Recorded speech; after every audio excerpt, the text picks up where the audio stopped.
Bonjour bien-aimés dans le Seigneur, que le Père, le Très-Haut, soit glorifié en ce jour, comme d'habitude. Voilà, c'est toujours pour moi, votre frère, un grand plaisir de venir vous parler. Donc avant de commencer, je dis toute la gloire au Père, au Créateur de toutes choses, et double honneur à la personne du Hamashiach. Donc le Messie, ok, le Christ préméné de toute la création, le Seigneur et le Sauveur d'Israël. Donc frère, partout au travers le monde, toi qui prendras ces quelques minutes pour m'écouter, ok, je prie que le Père lui-même te bénisse. Mais le plus important, qu'il nous sanctifie tous, corps, âme et esprit. Donc, que nos êtres entiers soient préservés sans faute, c'est-à-dire irrépréhensibles jusqu'à l'avènement du Messie. Donc, à toi, fille et fils de mon peuple, tu as mes salutations les plus distinguées. Et à toi aussi, fils et filles des nations païennes. Mais toi qui s'est prosterné face à la vérité de la parole du Père, tu as aussi mes salutations les plus distinguées. Bon, pour ce soir, ok, je vais essayer de partager une petite connaissance, ok, et j'ai intitulé ce petit partage le mystère de l'alliance des yeux contre l'adultère. Donc on va dire ce que l'on sait et on va rendre témoignage de ce que l'on a vu, ok. Vous voyez, on est dans une réalité où plusieurs personnes se posent même des questions. Est-ce que ça vaut la peine de se mettre avec une personne, on va dire de se marier? Est-ce que ça vaut la peine d'être dans une relation? Parce que ceux qui sont rentrés dans les mariages ne font que divorcer. Voilà, c'est parce que l'homme a trompé, la femme elle a trompé, tout ça là. Donc, bref. Et maintenant, ok. Vous pouvez peut-être faire même beaucoup de recherches.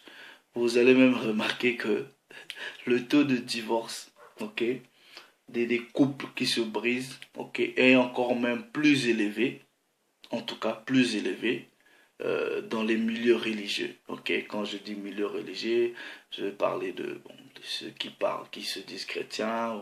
Allez, renseignez-vous, il y a des statistiques qui sont là.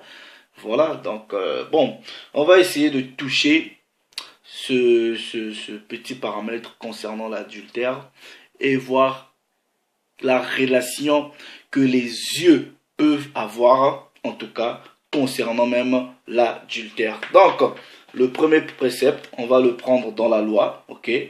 Donc, je te prie, toi qui es marié,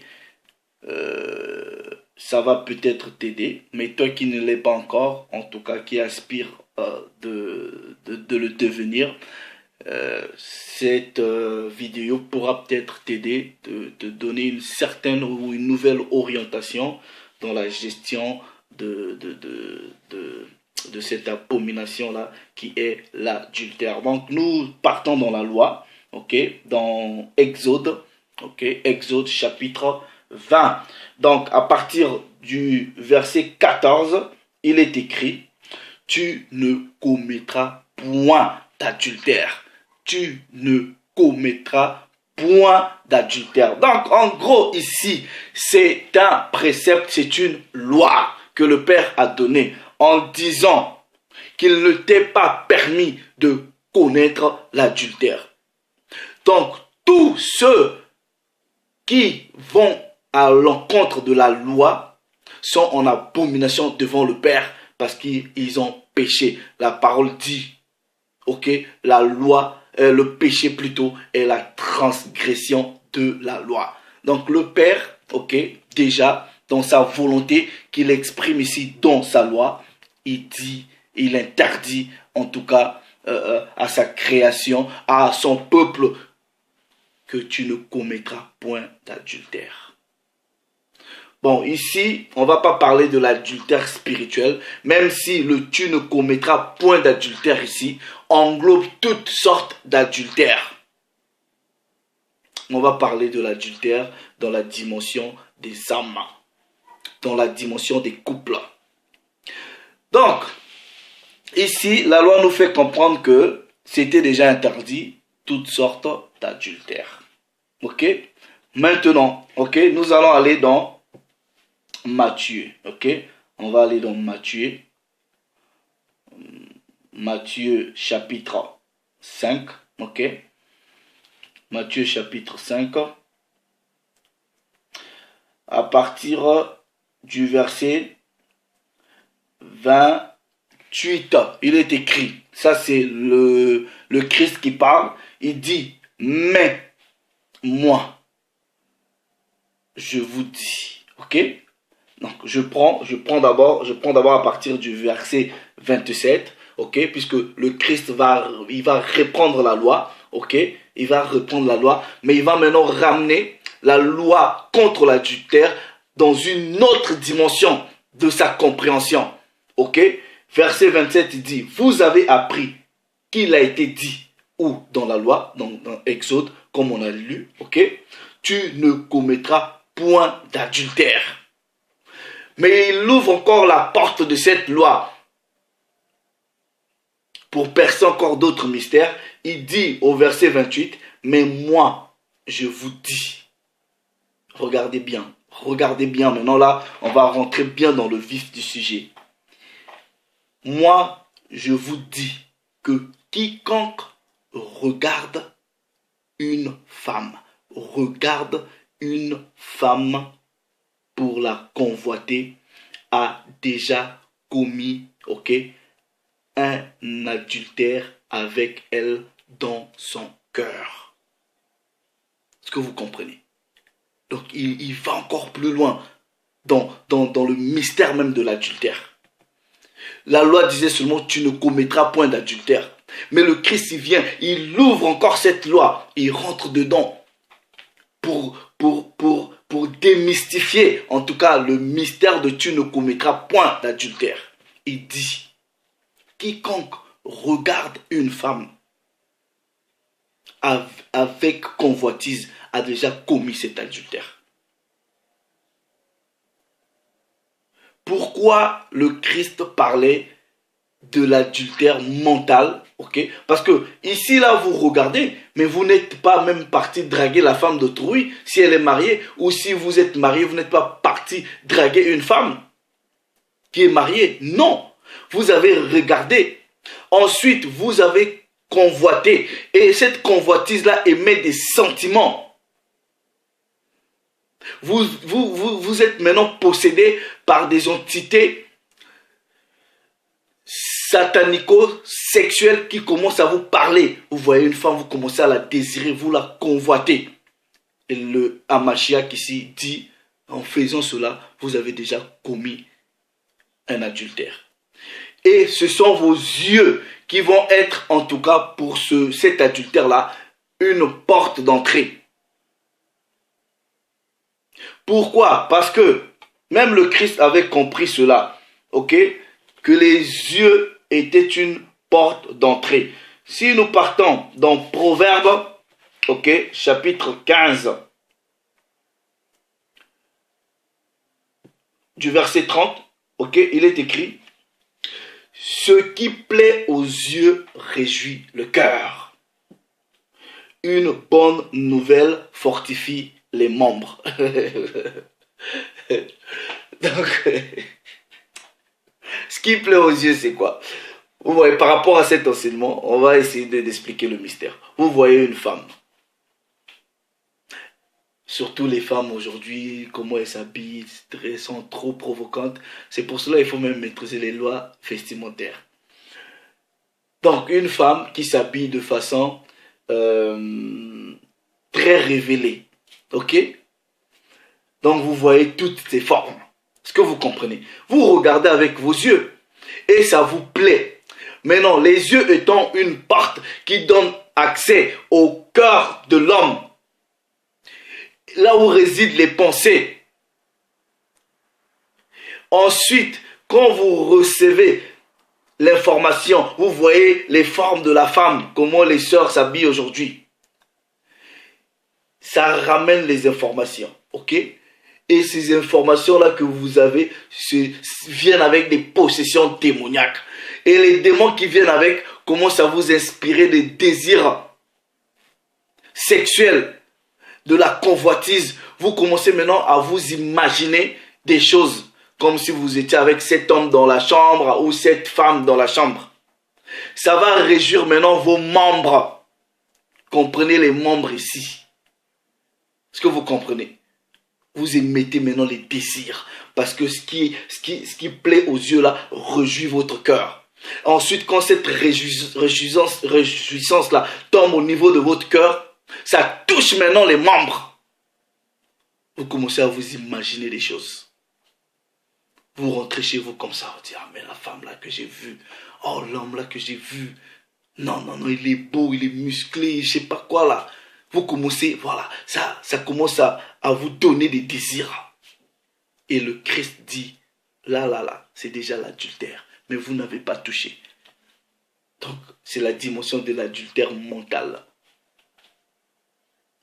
Mais non, un patriarche avait déjà compris le principe des yeux et de l'adultère. En ce moment, il va se dire, j'ai pas envie de tomber dans ce piège-là. Parce que vous ne pouvez pas vous priver de voir. Non, c'est impossible, à moins que vous trouez vos yeux. Vous verrez toujours des choses. Mais ce patriarche-là avait déjà compris ce mystère. Et il s'est dit, si je me laisse emporter par ce que je peux voir avec mes yeux, je risque de tomber dans l'adultère et de désobéir à la loi du Créateur.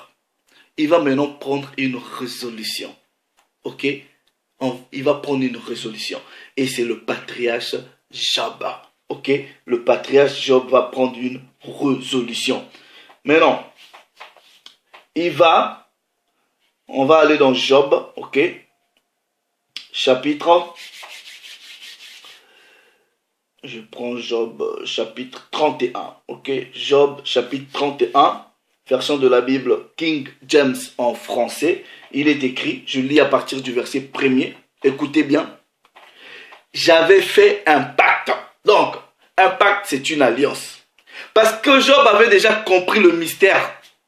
Il dit, j'avais fait un pacte avec mes yeux. Maintenant, imaginez déjà que quelqu'un fasse un pacte avec ses yeux. En faisant quoi? Je n'aurais pas, ok, arrêté mes regards sur une vierge. Il dit, sur une vierge. Une vierge, ça reste une femme. Il dit, j'ai fait un pacte avec mes yeux, que je ne mettrai pas mes yeux sur une femme vierge. Et le Christ dit quoi? Quiconque regarde une femme avec ses yeux pour la convoiter, il a déjà commis l'adultère. Et Job avait bien compris cela. Et quelles étaient les clauses du pacte maintenant que Job s'était fait avec ses yeux? Quelles étaient les clauses de cette alliance?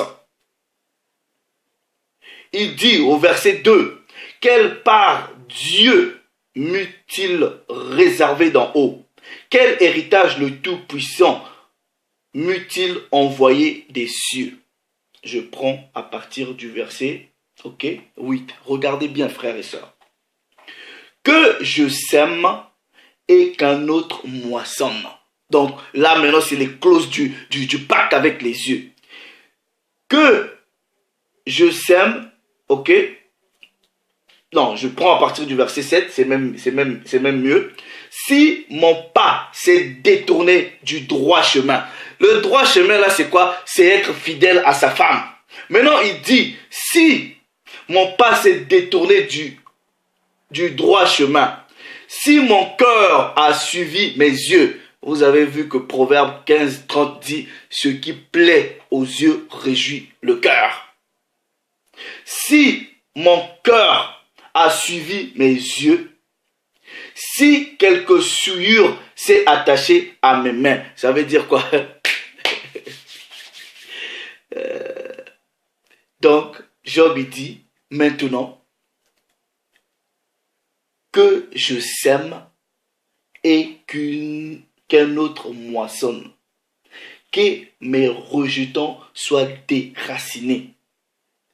Regardez bien verset 9. Si mon cœur a été séduit par une femme que tu as regardée, et ce qui plaît aux yeux séduit le cœur, réjouit le cœur. Job il dit ici, si mon cœur a été séduit par une femme, si j'ai fait le guet, regardez, à la porte de mon prochain, en aimant la femme de quelqu'un d'autre, il dit que ma femme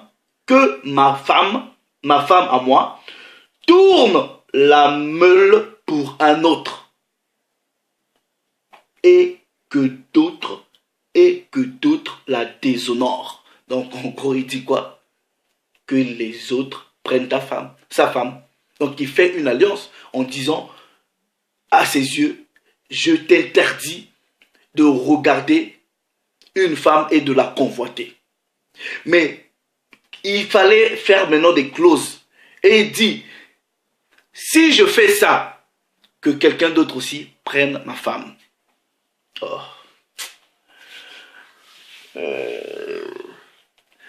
Combien ont fait des pactes, des alliances avec leurs propres yeux, qui sont dans les mariages.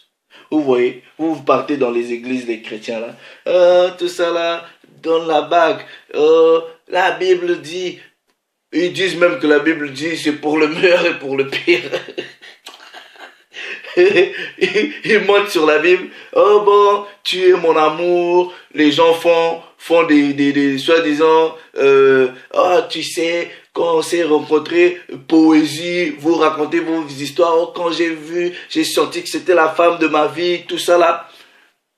Vous racontez, vous perdez du temps soi-disant à des trucs qui vous servent à rien, même pas 2 ans, divorce. Ou est-ce que vous prenez l'engagement, comme le patriarche a pris ici, en disant, si moi j'arrive à commettre l'adultère, si j'arrive à placer mes yeux sur une autre femme, que quelqu'un d'autre prenne ma femme. Vous avez vu des gens là dans vos églises faire ce genre de vœux? Parce qu'ils n'ont pas percé même le mystère du mariage. Ils n'ont pas percé le mystère du mariage. Donc, ceux qui sont dans le mariage, mes frères ceux qui sont en couple, là, je sais qu'il y a des couples qui me suivent. Vous voyez, la chair, on dit, la chair est faible, mais l'esprit est disposé. Bon, maintenant, avant qu'on arrive à la faiblesse de la chair, est-ce que tu peux regarder ta femme, ton homme, c'est-à-dire dans les yeux, et prendre cet engagement de dire, si j'arrive à porter main sur une autre femme, sur un autre homme, que ceci m'arrive, et que tu le fasses devant le Père, devant ta conscience, devant ton esprit, devant ton âme, et devant ton corps, et devant ton âme. Parce que si tu prends ce vœu-là, tu ne peux pas repartir en arrière. Et Job, il avait compris que quand une alliance est scellée devant le Père, il n'y a pas de non-retour. Tu es obligé de l'accomplir. Pourquoi? Il est écrit dans Deutéronome. Ok, on va aller dans Deutéronome. Deutéronome chapitre.